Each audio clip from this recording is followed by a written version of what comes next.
On peut passer à la question suivante. Nous sommes toujours dans le chapitre ressources, mais à présent nous abordons les ressources humaines avec Jacques Lucas qui va nous présenter un rapport sur l'égalité entre les hommes et les femmes. Merci. Le rapport que vous avez reçu reprend dans un premier temps le cadre réglementaire en matière d'égalité femmes-hommes, avec les origines du principe et l'obligation de présentation de ce rapport préalablement au vote du budget. Dans un second temps, il fait état de la situation de notre communauté d'agglomération, d'abord sur l'analyse des politiques internes, puis sur les perspectives d'avenir pour le développement de l'égalité hommes-femmes.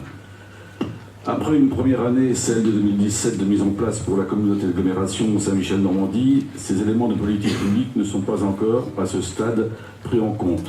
Il est donc proposé simplement de dresser un état statistique pour les ressources humaines communautaires et d'envisager quelques orientations en lien avec le projet de territoire.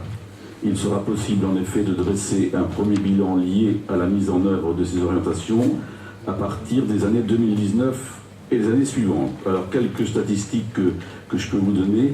La gouvernance politique de l'agglomération est composée de 29% de femmes pour 71% d'hommes.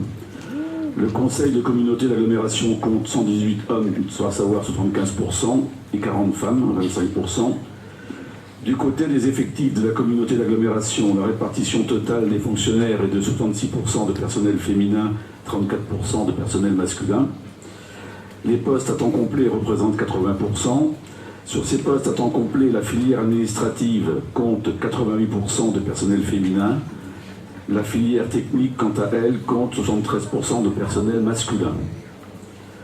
Nous pouvons constater dans le rapport que les postes à temps non complet sont essentiellement occupés par 85% de personnel féminin.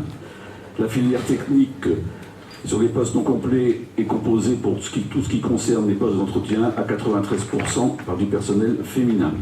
Concernant les membres du comité de direction, on comptabilise 43% d'hommes et 57% de femmes. Ce rapport n'a pas besoin d'être approuvé, il suffit simplement que le conseil communautaire prenne acte de sa présentation. Il vous est donc demandé de prendre acte de la présentation du rapport sur la situation en matière d'égalité entre les femmes et les hommes au sein de la communauté d'agglomération Mont-Saint-Michel-Normandie pour l'année 2017.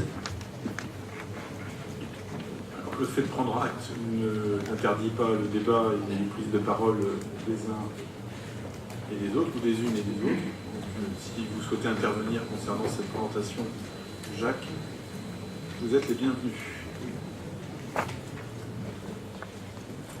A priori, personne ne souhaite intervenir, même pas les dames. Personne n'ose. Ah si, Marie-Hélène, merci. Non, juste une remarque dans le dossier de présentation. Je suis étonnée que dans le tableau, les membres élus des conseils départementaux, ils soient mis 16% de femmes et 80% d'hommes. Parce que les conseils départementaux, c'est la parité homme-femme. Ce sont des questions. Ah, c'est des gens qui au sein de notre... ici. Je pensais que c'était une comparaison avec non. la représentation des... Ah, excusez-moi. D'accord. D'accord, merci. Il y a encore du chemin à faire. Alors tu peux prendre ton micro. Oh oui, un long chemin.